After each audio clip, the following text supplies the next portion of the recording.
Hello everyone. Welcome back to our channel. If you're curious about how technology is reshaping our financial systems, you're in the right place.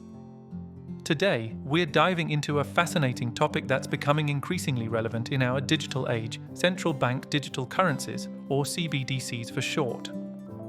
Whether you're a finance enthusiast or just someone trying to keep up with the times, this video will break down what CBDCs are, how they work, and what implications they have for our economy.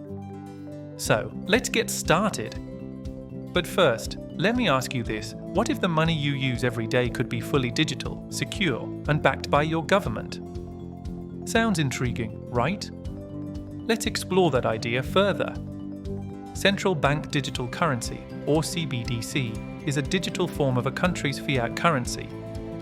Unlike cryptocurrencies like Bitcoin or Ethereum, which are decentralized and often volatile, CBDCs are issued and regulated by a nation's central bank.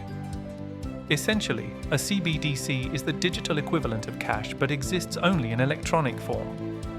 Let's take a moment to look at some examples around the world to illustrate how different countries are approaching this concept.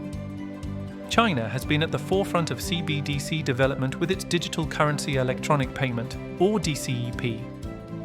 Since 2020, the People's Bank of China has been piloting this digital yuan in various cities, allowing citizens to make transactions through a mobile app. The goal is to enhance the efficiency of the payment system, reduce transaction costs, and even control capital outflows more effectively. As of mid-2023, over 200 million people in China had signed up for the digital yuan, showcasing its rapid adoption. Now, moving over to Sweden, where the Riksbank has been testing e-krona. With cash usage declining rapidly in Sweden, the central bank is exploring the e-krona as a way to ensure that the public still has access to a secure form of money. The trials began in 2020, and the results have shown a keen interest in digital currency among the Swedish population, especially among younger generations who are more tech-savvy. On the other side of the Atlantic, the United States has been more cautious. The Federal Reserve has been studying the implications of a digital dollar, focusing on how it could affect monetary policy, financial stability, and the banking system.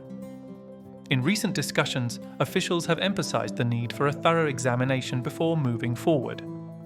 However, with rising interest in cryptocurrencies and the declining use of cash, the conversation is more urgent than ever. So, what are some benefits of CBDCs? One major advantage is financial inclusion. Millions of people around the world still lack access to traditional banking services.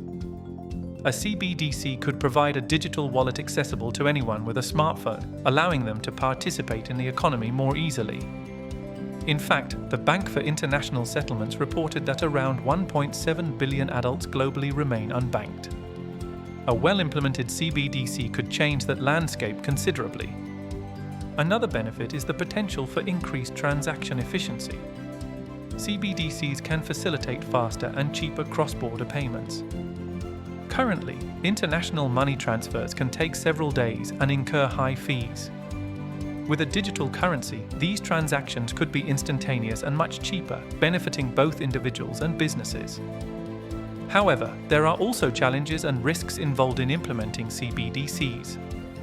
One concern is cybersecurity. As we've seen with various data breaches, the more digital our currency becomes, the greater the risk of hacking and fraud. Ensuring robust security measures will be paramount. Privacy is another issue.